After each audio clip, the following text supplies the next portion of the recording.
Well, welcome back to Arrowhead Garage. Today we are working on the 67 Firebird. We had to install a new inside rear view mirror.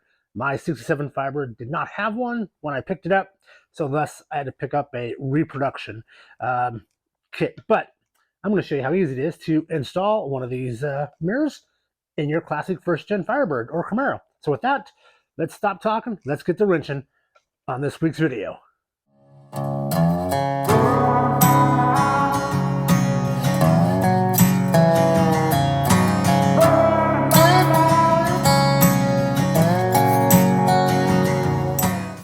Well, today we need to install a new inside rearview mirror. Car didn't have one when I picked it up. I went through all the boxes of parts that my brother left and couldn't find it. So ordered a new one. Didn't like to. I like having original things. But here's the new mirror. I'm not sure about this gray cover, but we'll have to figure that out as well. So I got that. Then I needed the bracket that attaches the mirror to the car. And just like on my 67 Porsche, these mirrors don't attach to the glass. They actually attach to the very top of the roof line. So there's that. Next, you get a cover to kind of clean up or take less chrome away from that. And that kind of goes on like this and kind of covers up and screws in. So you only see this much chrome, which, man, that seems kind of a waste because I want to be able to see some chrome. But nonetheless, there's that. Then the screw that attaches this bracket to the actual mirror, and then the 3 screws that attach this to the top of the car. So with all of our parts, all we need is a Phillips and a flathead screwdriver, and I think we can pull this off. Let's get into this. All right, so I'm assuming this has to go on first. So let's put that on.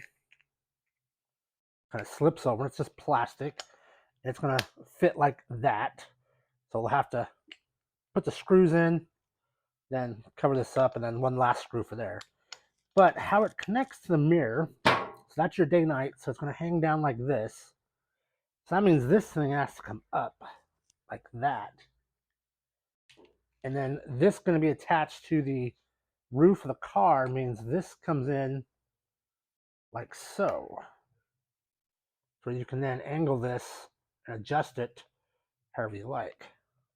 I think that's probably the way that will go. So with that, let's get the 2 lined up so we can put that screw in there. Right about like that. And let me grab a screwdriver. Okay, here's our special screw for this part.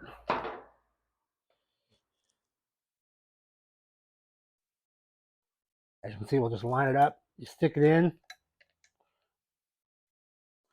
Take a flathead screwdriver. Let's get this into place.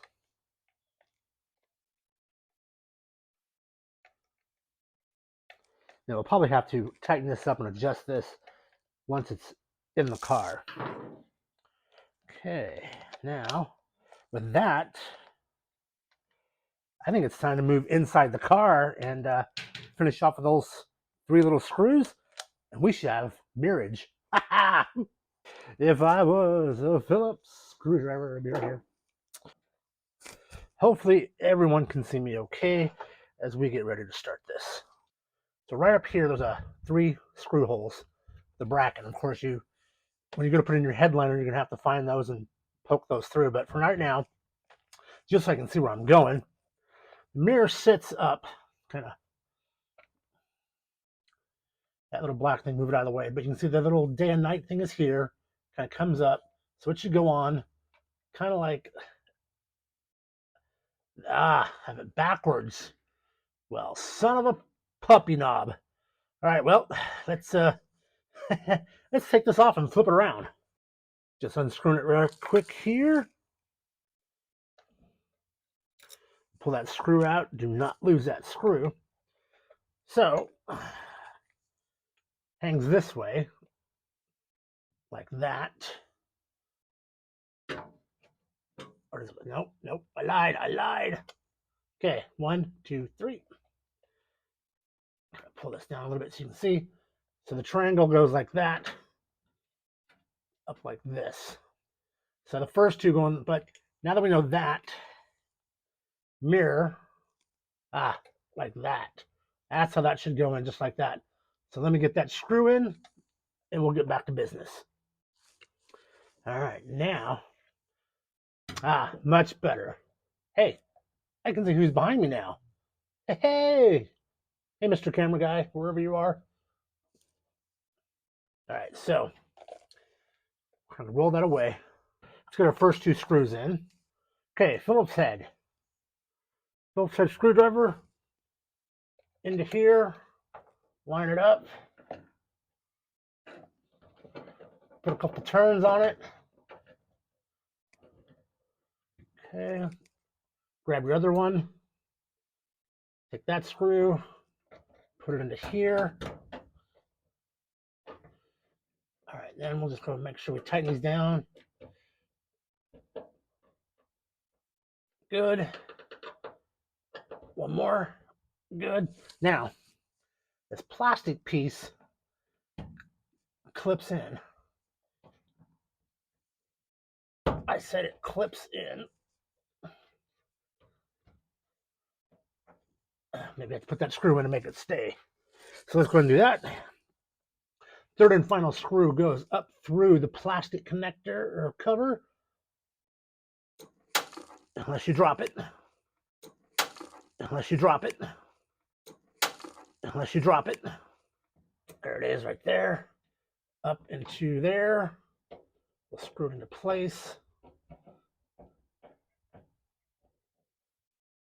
Nice and tight. Now, so what I did notice is that the cover is there for your sun visors. They clip into there. That's where they clip in when you roll them around. So with that, now we can adjust our mirror. That's about right. See, yep. See, it's a little floppy.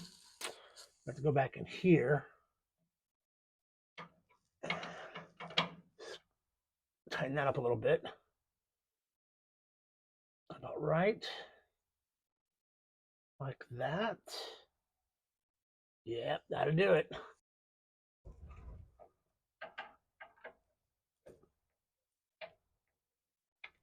Just a little tighter.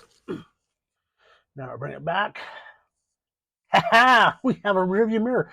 I can see what's behind me now when I'm trying to back up, which reminds me, I still have door mirrors to put in, but that'd be for another video. So, woot woot. What do you guys know about this gray ring around? Is that something I can take off and paint, or is that normal? Is it just supposed to be gray? And then my interior is probably going to be a mix of red and black, so I don't mind if that stays black. But if you had a custom interior, do you guys paint these covers? If you will, comment down below and let me know. So with that, guys, I'm going to end this week's Arrowhead Garage video on the 67 Firebird. We have installed our rearview mirror, and now we can see where we're going when we're backing up. All right, until next week, enjoy and keep restoring those classic cars.